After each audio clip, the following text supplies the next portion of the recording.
In 205 BC, a craftsman in a Greek workshop turns a small bronze crank with 2 fingers. The mechanism inside begins to move. 37 interlocking gears, some no thicker than a human fingernail, and the device displays the position of every known planet in the solar system. It also predicts solar eclipses.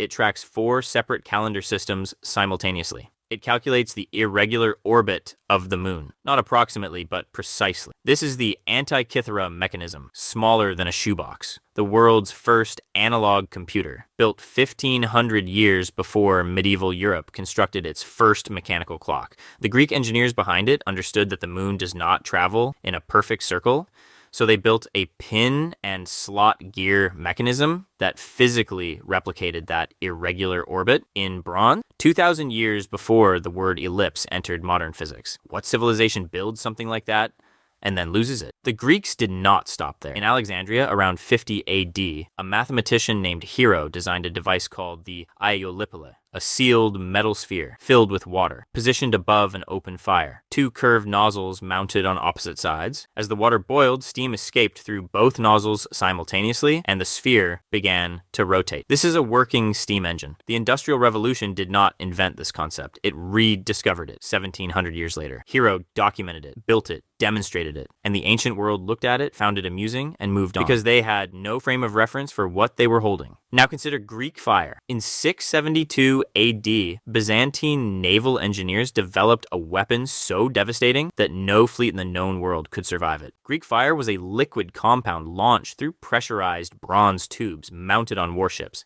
It ignited on contact with water, not despite water. Because of it, it burned on the surface of the sea. It could not be extinguished by sand, by water, or by smothering. The only defense was to never be in range when it fired. The exact formula was a state secret, so closely protected it died with the Byzantine Empire. What survives are the descriptions. Entire enemy fleets consumed in open water, burning from the ocean surface upward. A napalm analog, built in the 7th century.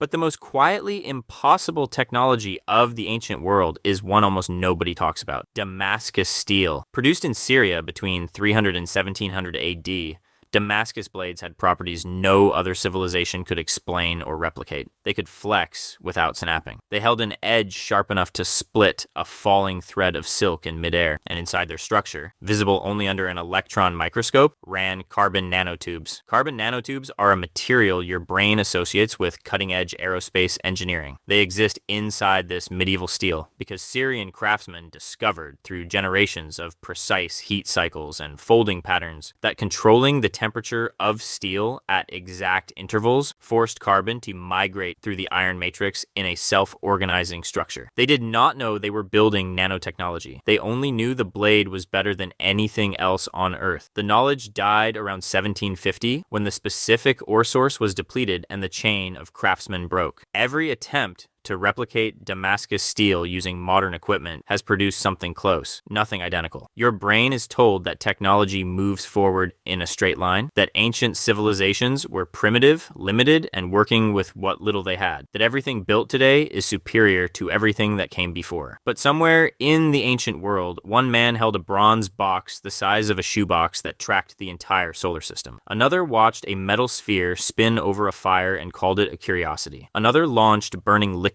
across open water that the sea itself could not extinguish. Another folded steel until it contained structures science took until the 21st century to name. They did not know what they had built, neither for a very long time did anyone else.